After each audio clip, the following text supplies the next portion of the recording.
All right, let's look at some examples here. We need to write the formula for the following. All right, sodium and carbonate. We need to keep in mind the charges that are there. Sodium is Na, it's in group 1, so it has a +1 charge. Carbonate, we just learned, is CO3 with a -2 charge.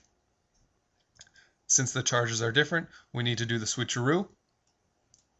We get Na2, CO3. Next one, magnesium hydroxide. Mg, it's in group 2, so forms a +2 charge. We just learned hydroxide is OH-. They're different, we need to do the switcheroo.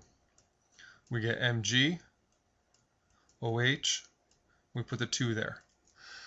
This is wrong as it's written, because this is saying I have 1 Mg, 1 O, and 2 H's. That's not what I want. I want to have 2 groups of OH. So what do I need? I need parentheses. Anytime we have more than one polyatomic ion, we need parentheses. Here we have 2 OHs, so we need to have MgOH2. Calcium nitrate. Calcium ion in group 2, 2+. We just learned the nitrate ion is NO3 with a -1 charge. We do our switcheroo, Ca, parentheses, because we're going to have more than one, NO3, close parentheses, 2. Last one here, ammonium. I have people looking on the periodic table for 10 minutes trying to find ammonium. Ammonium is a polyatomic ion. Don't put down aluminum, I get that too. Just because it sounds close, not that close, but it sounds close, people put down aluminum. They are different. Sulfide. Again, it ends in IDE, so where do we look? We look on the periodic table. It's just sulfur with a -2 charge.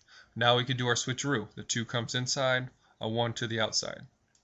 So NH4, 2, so we need parentheses because we have more than one polyatomic ion, S, NH42S. A couple more examples. Magnesium cyanide, magnesium Mg, we said 2+, cyanide, Cn with a -1, so our balanced formula Mg, Cn2. What do we need to make this correct? Parentheses. The only time we use parentheses is when we have more than one polyatomic ion. If you don't have anything to write on the outside of the parentheses, you don't need them. Aluminum carbonate. Aluminum, Al3+, carbonate, CO3, 2-. I do my switcheroo because they're different charges.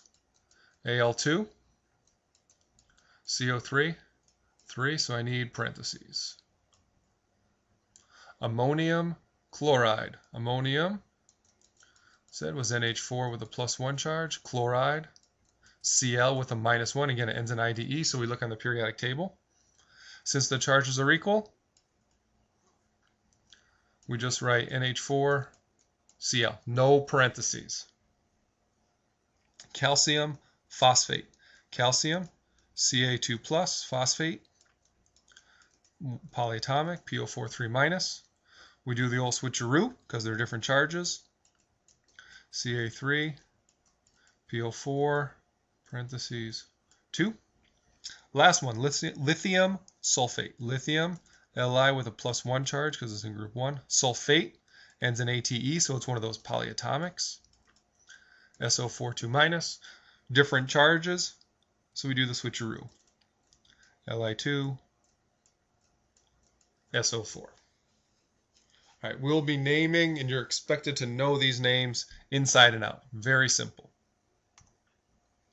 All right, I'll give you a minute. Actually, what I want you to do is pause the PowerPoint and write down the names of all of these compounds.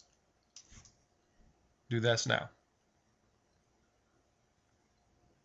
All right, so now that you have all the names written out, here's the answers. Calcium hydroxide, iron sulfate, sodium phosphate, copper nitrate. You guys can see the answers there. Check your answers to make sure you're right.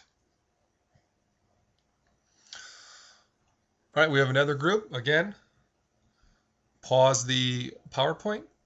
When you come back, I'll show you the answers to these. All right, now that you have the answers, here's the real answers.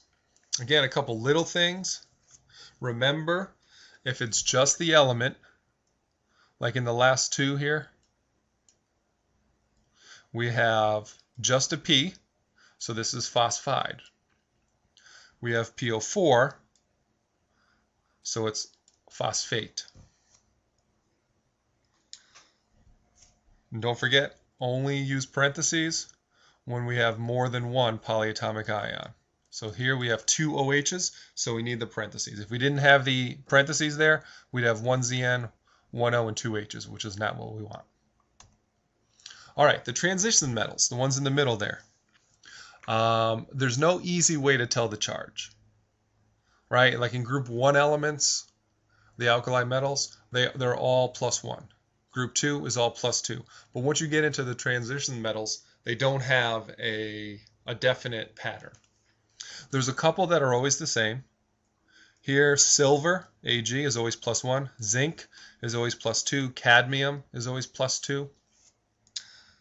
However, some of them can have multiple charges.